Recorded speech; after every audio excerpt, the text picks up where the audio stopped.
Bueno, me encargan que les hable de lo que fueron los días, o incluso las horas finales de la República en Asturias. Es decir, el momento de la evacuación hacia Francia por mar.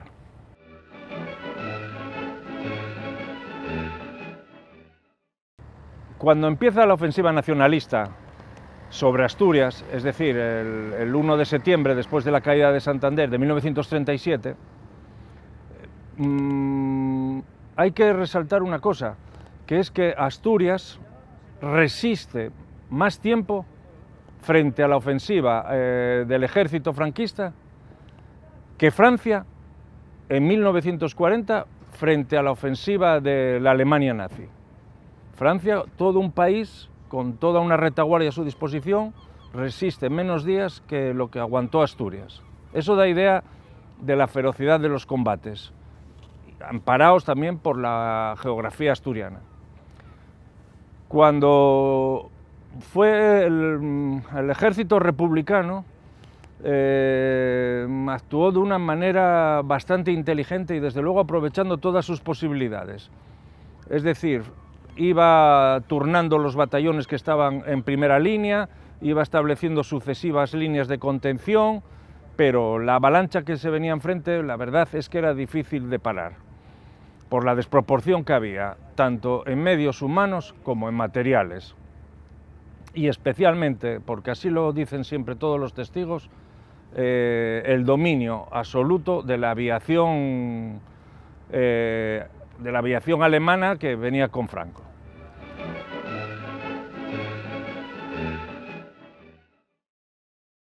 Entonces, en estas sucesivas retiradas más o menos ordenadas, se llega a un momento en que el frente no se sabe exactamente en qué situación está. El Estado Mayor no sabe dónde se encuentran las fuerzas enemigas y las propias. Y es ahí, en esos días del 19 de octubre, cuando se da la orden con la clave "ya llegó", se da aviso a todas las unidades militares y a todos los partidos y organizaciones para que avisen a sus militantes, con la idea de que se volcasen los más comprometidos, es decir, aquellos que se sabía que tenían la vida en peligro, se volcasen hacia los puertos que estaban en poder de la República, que eran Avilés, San Juan de Nieva, o sea, el trozo de costa entre Avilés y Gijón. Y ahí, pues, como es natural, con cierto desorden, porque no puede ser de otra manera, porque la gente llegaba del frente con las armas y después de estar pasando semanas en una trinchera o en un búnker o en un parapeto, llegan y embarcan junto con personal civil, mujeres o camaradas o lo que fuera, van embarcando en lo primero que encuentran. Pesqueros pequeños como estos que tenemos aquí, barcos de cabotaje de mayor tonelaje, y se van haciendo a la mar sobre la marcha según los ocupan y tal. Quiero advertir que además van, la tripulación no es la del barco, es una tripulación de fortuna, es decir, alguien que entendía un poco de máquinas pues encendía la máquina y la ponía en marcha, otro que se daba un poco pues gobernaba el timón. Y de esa manera tratan de burlar el bloqueo establecido por la Marina franquista, un bloqueo que cada vez era más efectivo porque cada vez tenía más unidades navales a su disposición y menos tramo de costa que vigilar. Y también quiero hacer la observación de que, a diferencia de lo que ocurrió en la evacuación de Bilbao, aquí no vinieron los barcos de la Marina inglesa ni francesa a proteger la evacuación de civiles. Sí, estaban ahí, pero fuera de las aguas territoriales, que donde se dirimía la cuestión era en las 3 millas o 5 millas de la costa hacia mar, que se consideraban aguas territoriales y en las cuales no se permitía la entrada de barcos de guerra extranjeros. Con todo y con ello, y con la suerte de tener una noche de mar en calma, pues muchas embarcaciones, la inmensa mayoría, consiguen forzar el bloqueo, es decir, escapar sin ser vistas, utilizando rumbos que no eran por los que se esperaba que fueran, arrimados a la costa, y consiguen en los días siguientes llegar a Francia,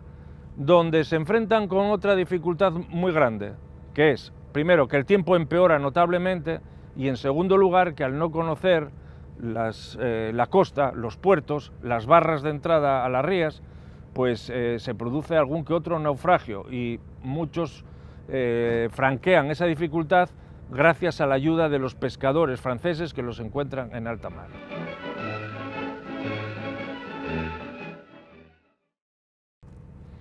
Todo un rosario de embarcaciones procedentes de Asturias llegan a toda la costa, a todos los puertos de la costa atlántica francesa. Entran, atracan a los puertos con sorpresa para las autoridades locales, que a lo mejor son 2 gendarmes en un pequeño puerto de costa, que ven llegar a 500 hombres con sus fusiles, ametralladoras, bombas de mano, etc. La tónica general es que se les desembarca, entregan las armas, esas armas posteriormente serían devueltas a la zona republicana, y ellos se les da de comer, se atiende a los heridos. En Burdeos hay un transatlántico de la República que funciona como barco hospital, los más graves son llevados a hospitales franceses,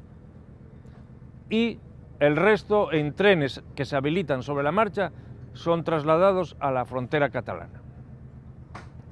Y pasan a la zona republicana, donde continúan pues, los que eran militares en las filas del ejército y los que eran civiles en las funciones que les encomienden.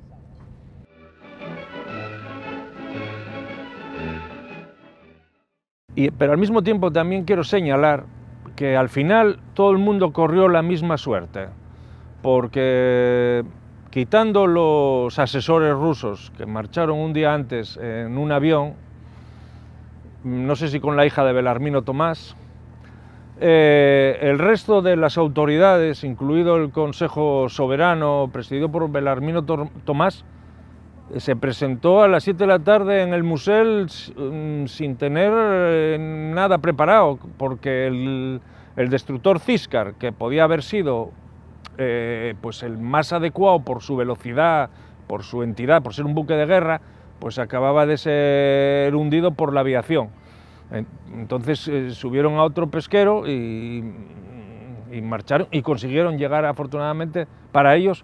a Francia.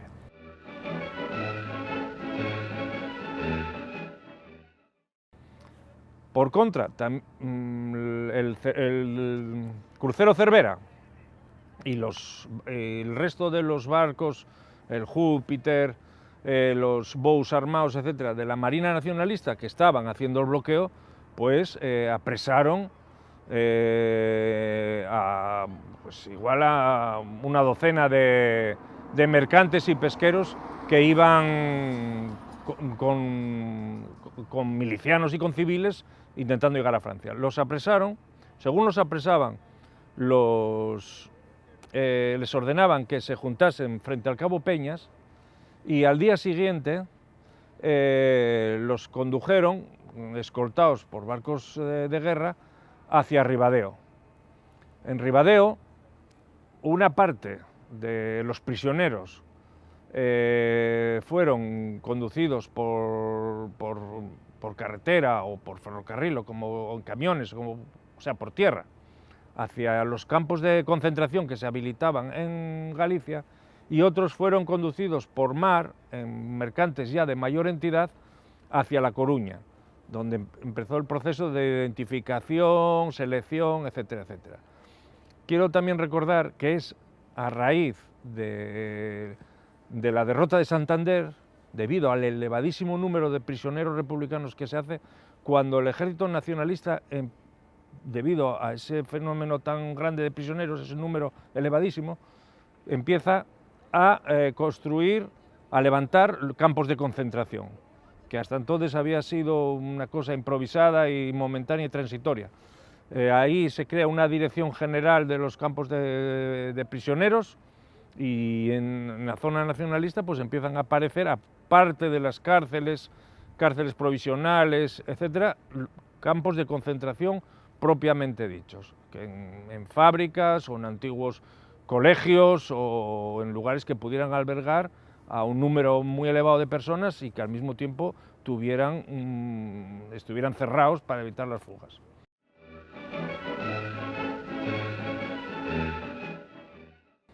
A medida que las tropas nacionalistas iban avanzando por Asturias, tanto desde el sur como desde el este, pues el Estado Mayor Republicano iba elaborando nuevos planes de defensa. Y aparte de esto, había jefes de unidades, de batallón o de brigada, que no estaban conformes con la idea de evacuar por mar, sino que querían crear núcleos de resistencia en la montaña. Eso duró hasta el final, por eso hay comandantes de batallón y que no embarcan y que no escapan, pudiendo haberlo hecho, y se quedan en Asturias. Luego hay también pues, muchas unidades que hay que darse cuenta que el frente llegaba desde Somiedo hasta Villaviciosa en la costa, pasando por la zona difusa de Infiesto hasta Pajares. Entonces hay muchas unidades a las que no les llegó el aviso de la retirada. Aparte que esta retirada se tenía que hacer de tal manera que el enemigo no se enterase.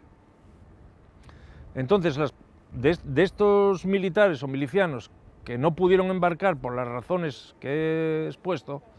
pues se escondieron en el monte o